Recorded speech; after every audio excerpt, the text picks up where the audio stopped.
Hi there, it's Dr. Monica Agarwal here for another episode of Seeking Voices, discovering the science between health and healing. I had the pleasure of interviewing Mr. John Rivers, who is the founder and CEO of the Four Roots Farm in Orlando, Florida. I should disclose right now that I'm also the chief medical officer for Four Roots Farm. So this is a little bit of a biased episode, but I tried to stay as unbiased as I could for this episode so that I could give you a understanding of what Four Roots Farm is and who Mr. John Rivers is and why he created this farm campus. So John Rivers is a very interesting person. He started out, did 20 years in healthcare as the president of a billion-dollar company. He went on to owning a restaurant and built 23 restaurants and became a chain in the South with his business. He started out with small ties. He started out in his garage and started growing and growing his business. He's taught me a lot about running a business, how to be successful. John and I met in a very random way as he's had this idea in his head of building a farm campus called Four Roots for several years. And about 2 years ago, he and I met because of a connection of a friend. And it started this beautiful relationship where he and I share this common vision of growing healthy food in a sustainable way and improving human health. John started the concept of Four Roots Farm in 2016, if I recall, and has really it grew out of a small concept on a few pieces of paper and is built now into a 40-acre campus in the middle of downtown Orlando in the Packing District.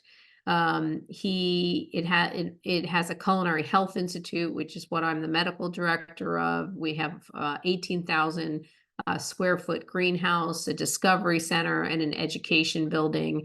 It is a place of inspiration, education, and research. I invite you to listen to this podcast episode to learn about what Four Roots Farm is, what we're trying to do at the farm campus, and what our grand mission is. Take a look at Four Roots Farm with the fourrootsfarm.org, and the information's in the show notes. Hope you enjoy this show. Okay. I'm so glad to have a new guest today. I have Mr. John Rivers, who's the founder and CEO of the Four Roots Farm campus in Orlando, Florida.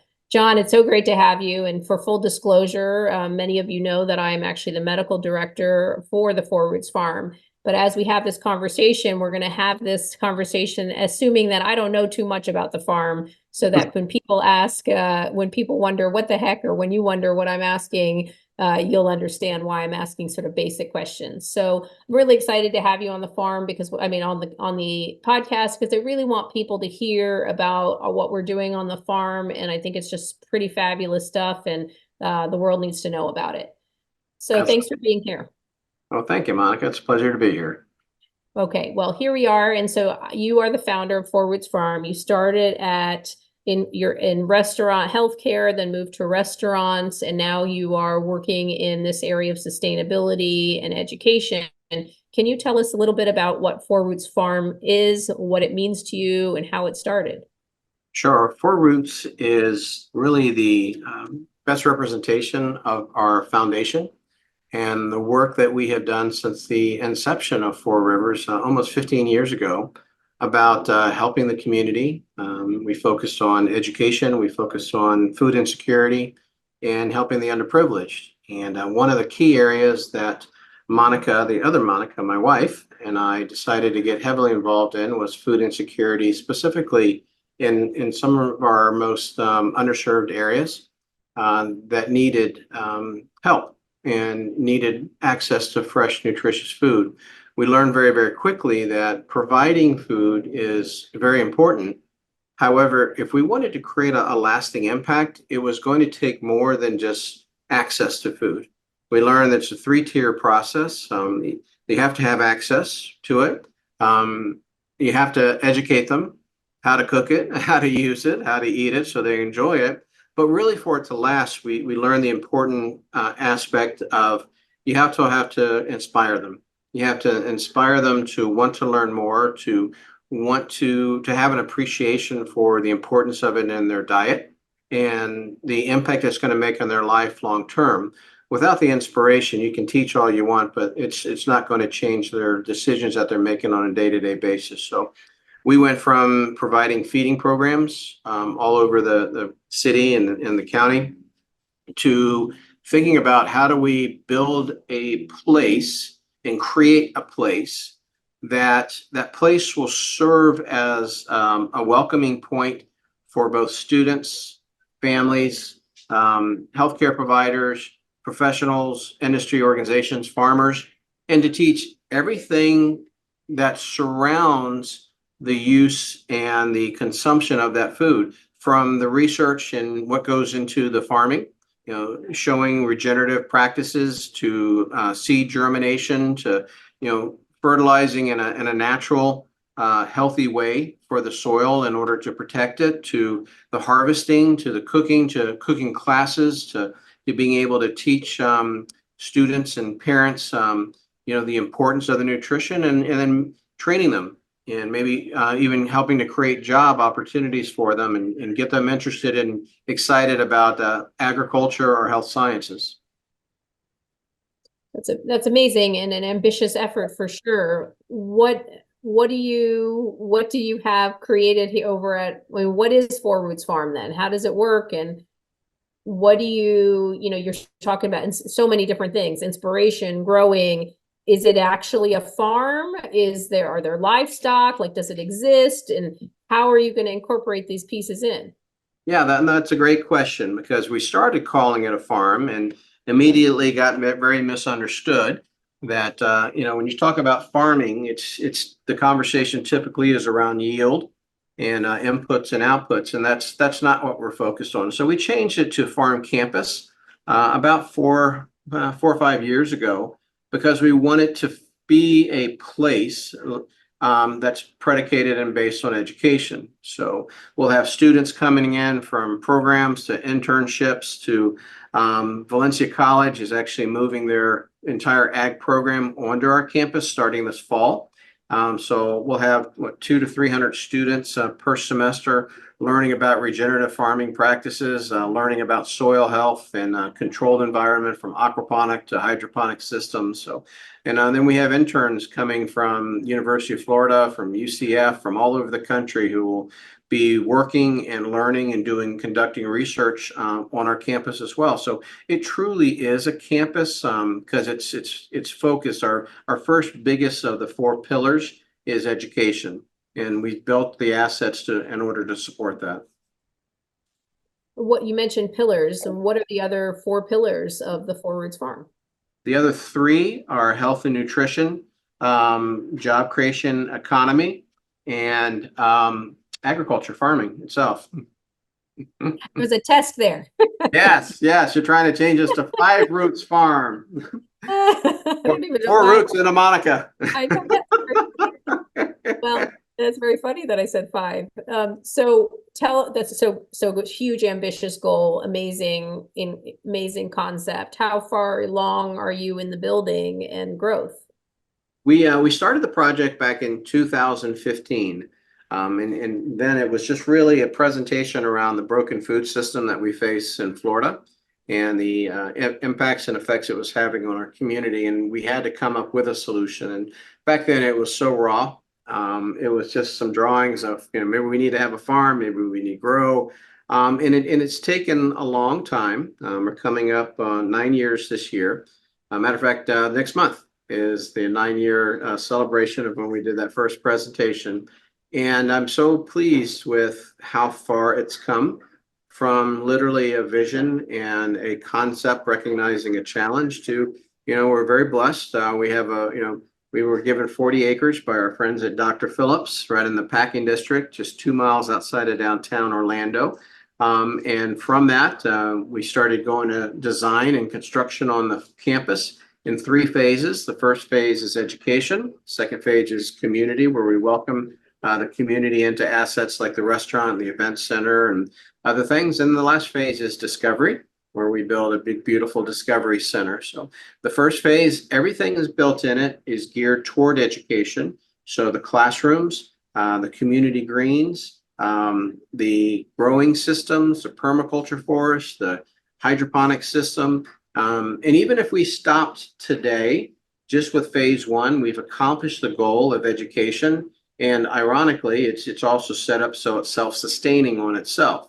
So now we're currently in design on phase two, and which we're very excited about. We hope to have design done by the beginning of summer and go to permit shortly thereafter, which puts us in a position to start construction on phase two by the end of this year, if we're successful in our fundraising efforts. That's so exciting. Every time I hear it, I get excited. I guess, John, that one of the things that I think people will want to know is, why do you think, so you brought up broken food system, and I think that needs to be teased out a little bit. And you know, there are farmers all over Florida and they're growing, but they're all going bankrupt. And so why do you think this farm is going to be different? Or how are you going to what should people take away? You know, because you know that you need healthy food. We know we need to grow it, but we should be supporting our local farmers, but our farmers are not doing well and they're unable to get food off of their farms into grocery stores. How do you expect to be involved in that broken food system, help fix it, and is there a solution to this problem? Yes, I will defend the farmers a bit. They're not all going bankrupt, thankfully.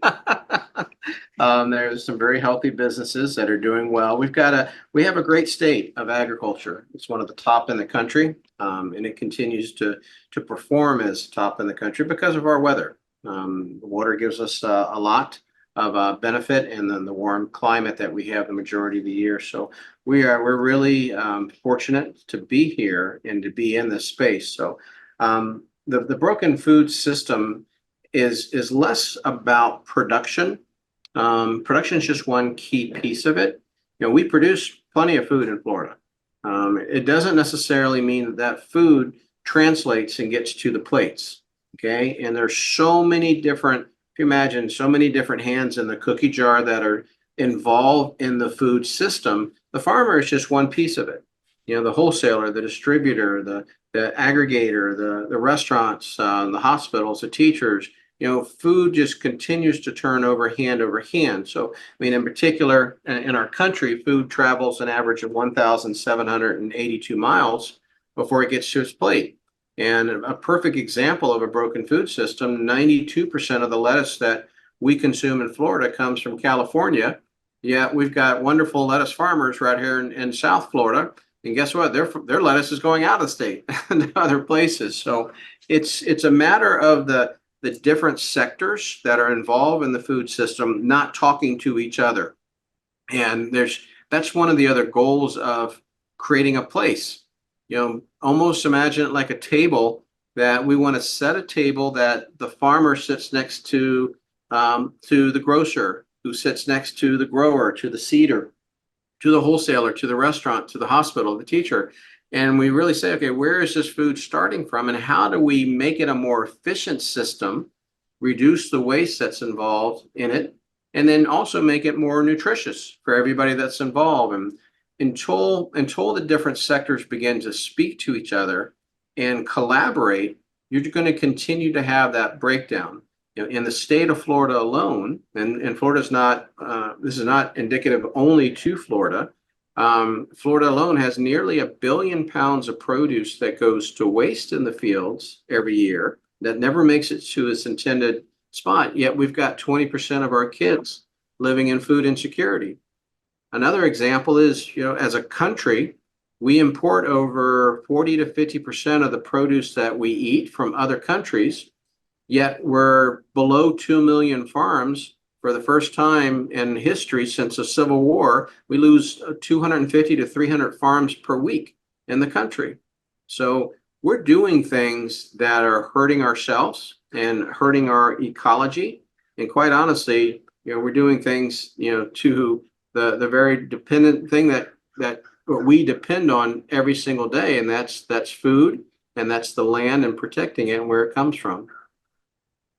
I mean, the greatest thing, so this is what I was so happy to talk, I wanted you to say and talk about, because I think that people don't fully understand that fundamental disconnect, which is that Florida farmers are shipping to California and we're eating food from California and we're doing that, or for Peru, but yet we have the food in our backyard, but it's simply a lack of conversation. And that people are not, why don't it would be cheaper for Florida farmers to send to Florida produce, but that doesn't seem to happen just because there's no conversation between the communities. And then I also think that it was really important what you said is that all this food is going to waste on farms, and yet there's so many people who don't have food. Why do you think there's so much food going to waste on the farms? Well, that's a complicated question. Part of it, quite honestly, if I had to put a pin on it, it's us, the consumer. And you think about, me, my wife, my kids, your kids, you go to Publix and you're going to pass over an apple that has a bruise on it. And you're going to pick a beautiful one. Well, if everybody does that, or if you're going to pass over, a mango because it's misshaped, or a carrot because it's not straight. Well, guess what? Those are perfectly nutrient dense food, but we don't like them. So Mother Nature, you can't control it. When the farmer is growing and they have to produce, I got a contract, let's say with Publix, and I got to produce 100 cases at the end of the season. That's got to be my yield. Well, you don't know how many of those are going to grow in an odd shape, how many are going to be bruised, what your yield, you got a range on the yield, but you can't control it. So I'm going to grow 150 cases to make sure that I meet the demand of my customer, because that's what keeps my family, eating and our business going. So now I have all this excess produce, but I've already factored that into my cost. That's one of the reasons, and that's that a lot of that goes back to us as a consumer, and having the ability to choose produce that may not be perfect or beautiful, but we don't. And I'm not pointing a finger, because I do the same. I'll pass up on it and I'll get the strawberry that looks beautiful. Do you think it's also a component is that we want to eat the food we want to eat when we want to eat it? Like, we're not honoring the system of what's available maybe in our home state, whereas we want blueberries in winter, where is impractical in the state of Florida. That has a lot to do with it, Monica. Yeah, it goes back to the consumer once again. If back in 100 years ago, you didn't have the luxury of eating strawberries beyond June, July.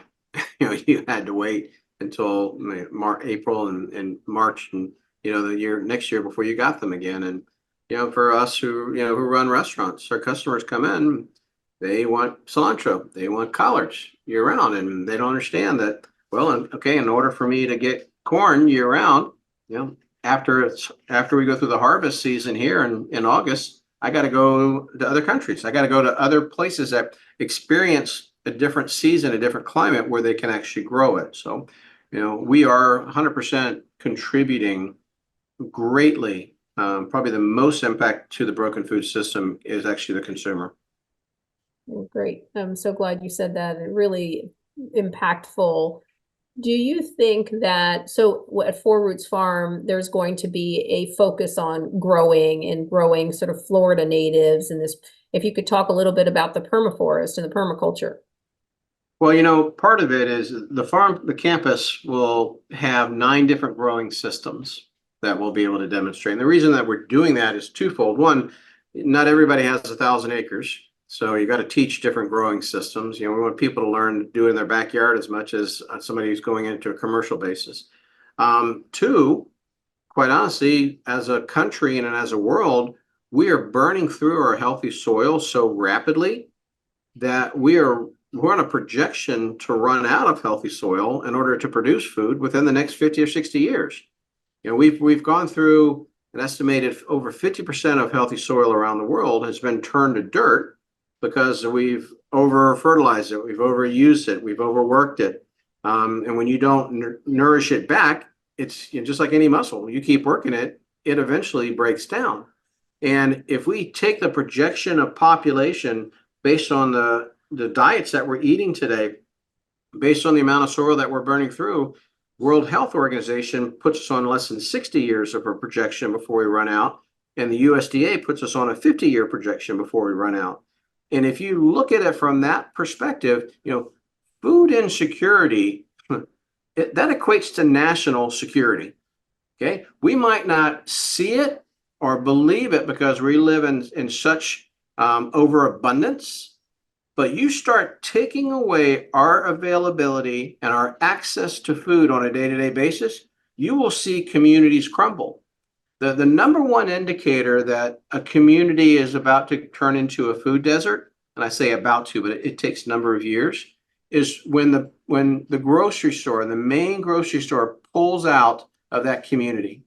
The lack of access to fresh, healthy food has a domino effect on the education level, on the crime level, on the quality of living, everything that affects that community. There's nothing that has as profound as an impact on community health as food and food access does. Well said.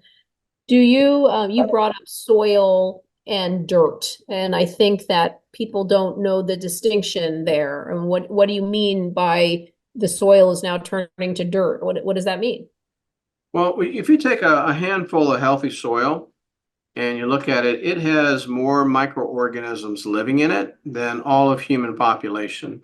Those microorganisms are essential to feeding the bacteria that's inside of the plant. Okay, now whether we eat the plant or whether we eat the animal that eats the plant, those same microorganisms, okay, are essential. They're going into our body. And why that's so important, because almost 90% of our body is bacterial as well, meaning that we have to feed that microbiome in our gut, that bacteria, for us to be healthy. And if we're not getting that healthy microorganisms going in, then we're in big trouble. So when you overutilize soil, okay, you basically kill all the microorganisms, this vast network of microorganisms that lives in that soil. Okay, when you take them out of it, it loses its ability to sustain life and to create life, and it turns into dirt. And that's what regenerative farming is. Traditional farming, let's just say, takes nutrients out of the dirt, out of the soil. Organic is kind of similar to sustainable farming. It means it sustains the level of nutrients that are in the soil. Regenerative, by definition, means to regenerate. Okay, it actually is intended to put more nutrients back in the soil. And what it allows the farmer to do, if they have the luxury of being able to do it, is rotate crops on season to season to allow one area, one part of their farm to rest and to revitalize itself to get ready for the next season versus using that muscle over and over and over again. I like that you, everything you said, you said the luxury of rotating crops. Why is that a luxury? Well, one, not everybody has the room in order to do that. Two, sometimes they get in such a pressed situation that they need to utilize all their farm in order to meet the demand that they've gotten themselves into via contracts or just being able to maintain their sales. So just like any company, you start to push, and then you need more assets and more resources to meet that demand. So farms usually have like a focus on corn or soy, and so then they tend to focus on growing a monocrop of just that food, and then they don't rotate necessarily, which doesn't let the soil grow or be healthy. Is that right? That's a piece of it. Yeah, monocropping is a big issue. But even if you put a different crop on that same field, you're going to stress the field. It is literally in regenerative farming, you got to give that field rest. And the way that you feed that field is you put cover crops. which is a beautiful thing. Mother Nature has given us the ability to help rejuvenate the health of that soil by doing what it does best, just grow cover crops. And you don't have to fertilize it, you don't have to do anything about it, anything else, just let it rest for a season. And that's different from if you just plant something different on it, you're still going to stress it. You're still going to pull from it. No, well said. That's great. Now, the other thing you said was that there's all these microorganisms in the soil. And so when we think about that, I think it's important what you said, which is that the microorganisms that are in the soil, they impact the quality of the plant. Can you talk about that a little bit? Yeah, no, that a real example, and I just learned this one a few months ago, and it just really stunned me. The phytonutrient content of a plant, the amount of nutrients that are inside of a plant. Okay, they're directly correlative with the health of the soil and what you're using to feed that plant, that seed, and then the rest of the environment that's creating the photosynthesis. If you took a orange, and I think the example was from 1940, and you take that single orange and you do the phytonutrient analysis on it, you'll determine that, okay, it has this block of nutrients. Okay. If you take that orange today, okay, that's grown in that same field today, you have to eat 7 oranges to get to that same level of phytonutrient content. That's how much we have degraded and pulled away the health and the nutrition of that soil that's generating and that's growing that orange. Now, the scary thing is when you look back on our health tables and our recommended nutrient values, they haven't changed over the years. So it's still saying 3 vegetables, 2 fruits, so and so. When in reality, people could be thinking that they're eating the right stuff, but the stuff that they're putting in their body is not providing the nutrient levels that they need in order to truly be happy and healthy. Excellent. And so that is a nice segue into the Culinary Health Institute and what we're trying to do there. And maybe also talking about what a Four Roots Farm campus, what's the goal in terms of maximizing nutrient quality? So if you're saying that our oranges are degraded in quality, what do we see as ways to impact that nutrient quality? And what are we doing at Four Roots Farm to impact that? Ironically, it goes back to the same 3 things as we said earlier. It's access, it's education, and it's inspiration. So what if we can provide farmers and growers with access to means to increase the value, the nutrient value of their fruits and their vegetables, okay, in a way that's in harmony with the land and with soil without taking away from it? What if we can educate them on different growing systems and different ways to do that?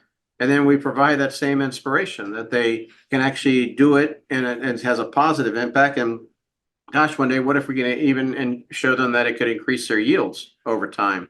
Wouldn't that be a huge blessing? So that's what the campus is intended to do. We don't have all the answers today. Nobody does. Otherwise, you would hope and think that the market would change, but you got to create a place to start that conversation, to start that collaboration, and to do that research. And collaboration is a key word of this. We're creating the campus as a not-for-profit under our foundation with the intent of working with other organizations around the country who are invested doing the same type of work. And I think that's the only way that we're truly going to grow as not just a country, but as a world. Solutions are out there. We just haven't found them here yet, or we haven't put the pieces together in order to enable them. And you're only going to do that by working in collaboration with other people who have a shared mission and shared heart. I think that's such a key point because it's not that we're saying at Four Roots that we know the answers. We're just trying to bring people together to start the conversation and get people excited about these concepts. To that end, what other organizations are being supported and cooperated with at the farm? What other organizations are we working with? Oh, goodness. You take a look at the four pillars. We had just wonderful partners. And it all started organically, no pun intended. And then it kind of grew out from there. And, everyone from Advent Health to, Florida Blue and a company called Gordon Food Service have joined us on the CHI. Concurrently, the universities in town have been great from the education perspective, as so as Orange County Public School, coming by our side to, organizations like Pepsi has just stepped up, SeaWorld has stepped up.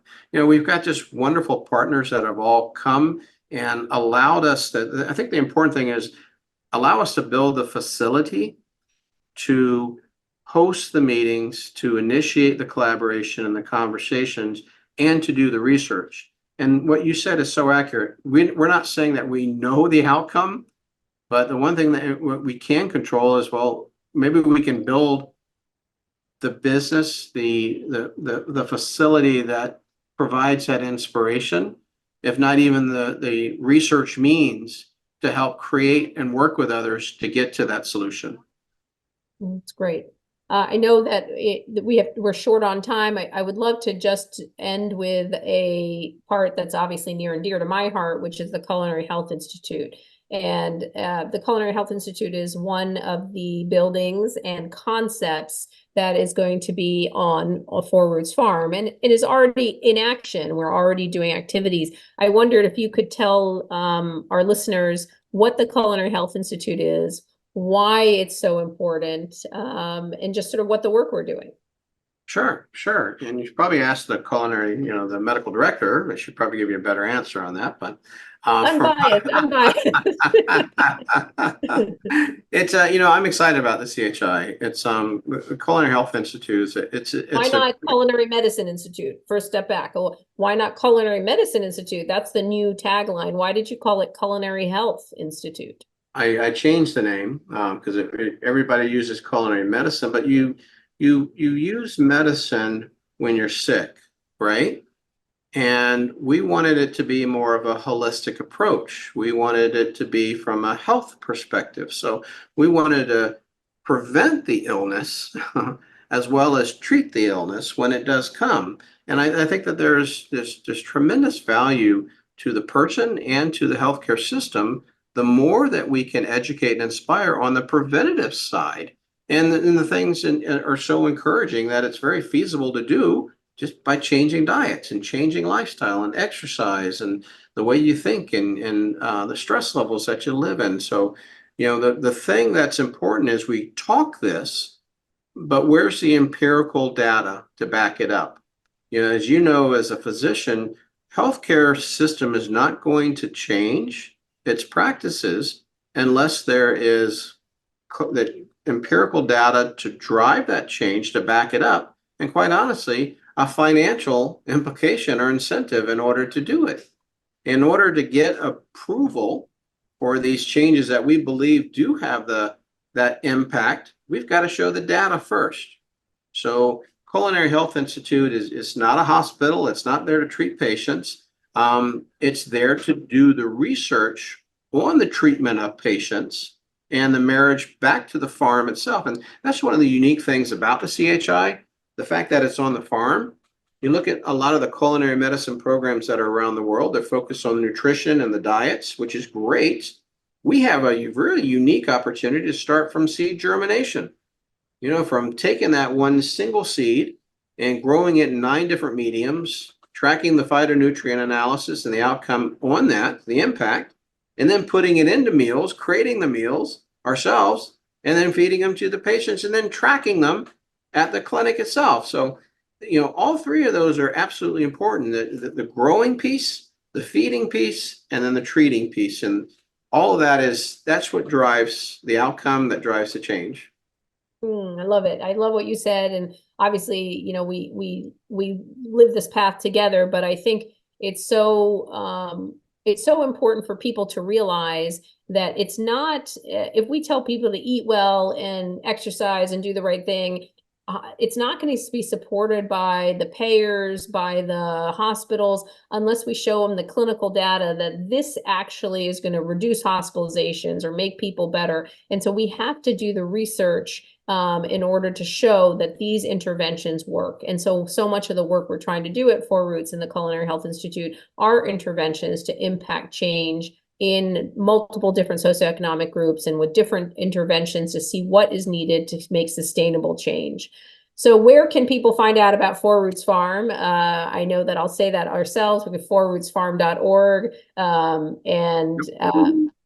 know it's a pitch there, fourrootsfarm.org, but I want you to check it out. The Culinary Health Institute in particular, of course, because I'm biased, but look at the whole farm because it's a beautiful farm campus and a beautiful vision that John and Monica Rivers have come up with that I think a lot of people have aspirations to build and grow and do something back, but what I'm always amazed about with you, John, is that you have an idea that sometimes seems a little bit wild or a little bit a little bit far, but it is, you create the track to get there. And one of the things when we first met that you quoted for me, a Martin Luther King quote, which is that, you don't, and I always think about it and I say it to my kids all the time now, which is that you don't need to know what the whole road looks like or the whole staircase looks like, but just the first step. And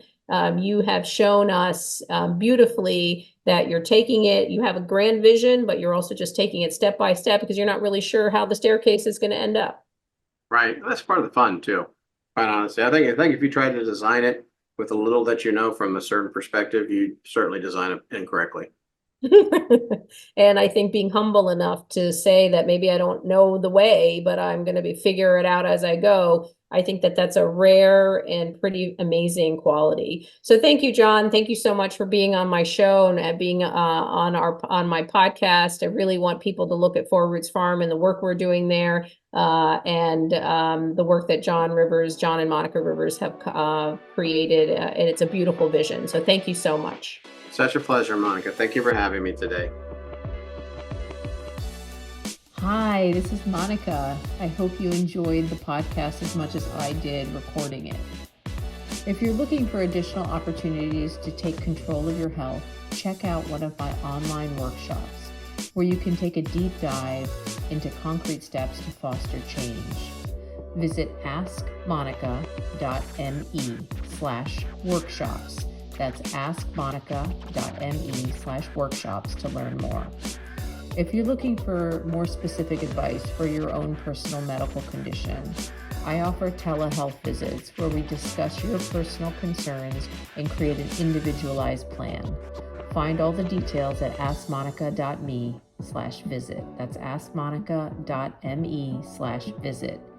Thank you for joining and be well.